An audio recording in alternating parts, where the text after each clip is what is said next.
Unless people face facts and change, catastrophe is coming.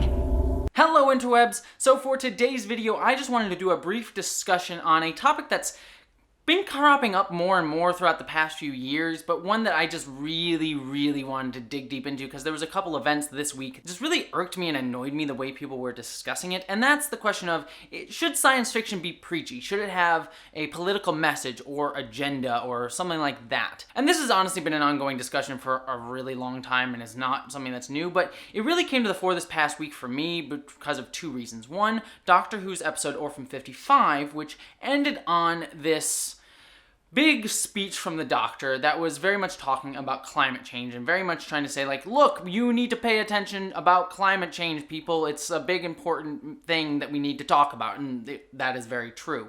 And then also Patrick Stewart coming out and saying that Star Trek Picard is very much going to be a series that is in response to Trump and Brexit and the darkening of our world and how things seem to be just really much more sinister and darker in politics today. And a lot of people reacted to both of those messages, pieces of news, episodes, in like saying, oh, science fiction, you don't need to be so, agenda pushing and, it's the SJW agenda just trying to get across their message and ruining my science fiction show. I mean, Star Trek's going woke now, I guess. And my first reaction to, especially the Star Trek one, is like, what series were you watching? Star Trek was always the most liberal, woke thing ever. I mean, quite literally, it is the most didactic series and franchise that I've really ever seen. I mean, Captain Kirk literally in the TOS era was like quoting the Constitution at aliens. Look at these 3 words written larger than the rest, with a special pride never written before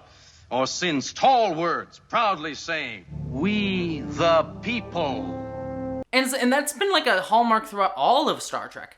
And I hear a lot of people react when I say that, when they say like, oh, Star Trek was always woke. Oh, it was always this, it did always have an agenda. They were like, well, it was much subtler. It used to be subtext, but now, Star Trek's just beating you over the head with it and just making it obvious. And I don't really get that from Star Trek necessarily. Yeah, there's like a few odd jokes here and there about like, yeah, we're women, rah rah, things like that. In fact, honestly, in my opinion, Star Trek Discovery is one of the least overtly political shows. Like, yeah, they have discussions of like women in power and fascism and the rise of the alt-right in there, but it's much more in allegory. Like the Klingons in season 1 of Star Trek Discovery were a discussion of the alt-right, obviously, or, the rise of, fascism and white supremacist thinking, but it was told through a really nice allegory of the Klingons and even humanized some of the Klingons in interesting ways and why they kind of got to that way of thinking. I thought that was a brilliant use of that. We always measure subtlety as being this sort of like, oh, if this thing is subtle,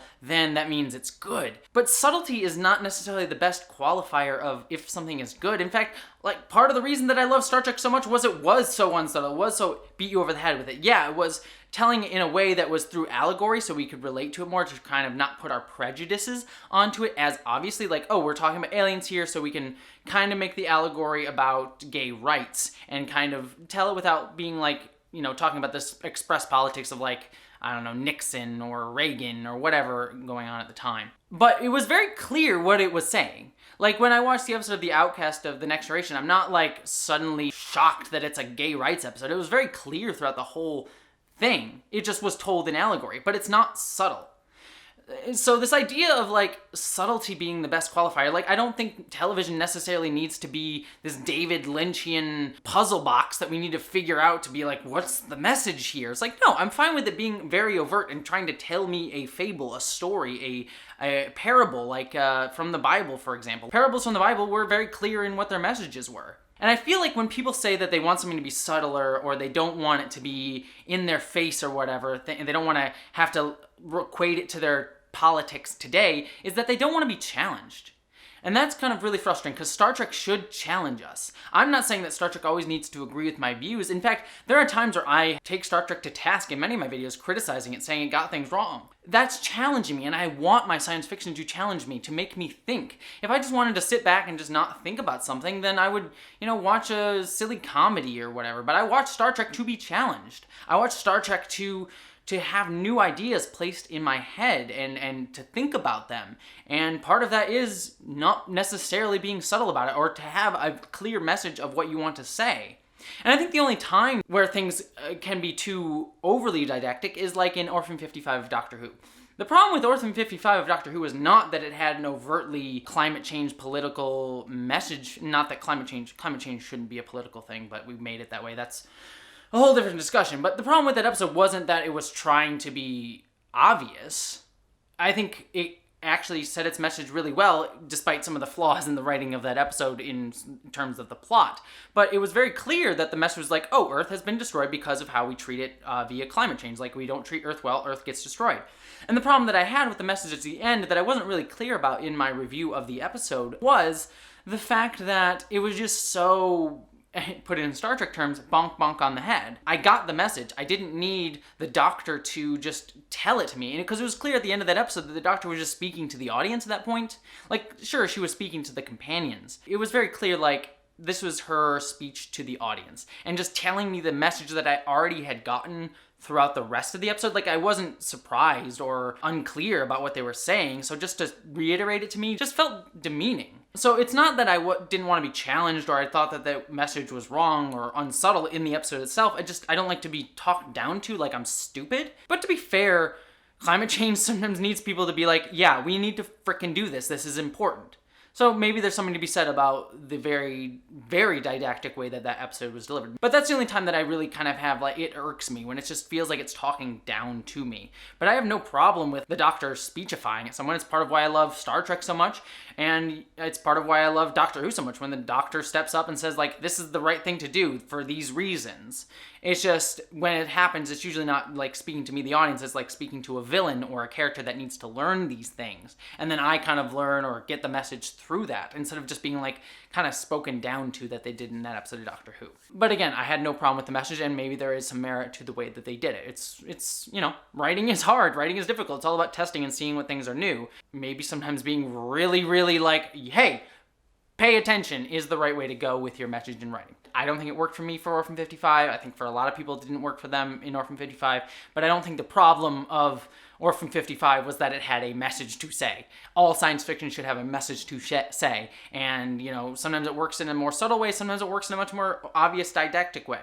And it's all about finding that balance. But I really do not get, and I do not like this idea that science fiction shouldn't address politics today. It should be not challenge me. I am excited that Picard is going to be addressing the world today, that it's going to be addressing Trump and Brexit. I'm sure that Picard's not going to be like, wow, isn't the world sad and awful? It's going to be about, like, how do we address these problems? How do we get through a time where, like, maybe our institutions are not living up to the ideals that they put for themselves? I think that's what the show's going to be about. If Star Trek Picard is quite literally just like, yeah, well, Federation stinks now, doesn't it? Because, you know, it's like Brexit.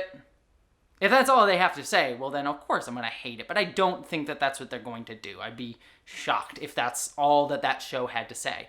But if it's trying to say something about Brexit and how we can get through that and learn from that, that is a message I want to hear.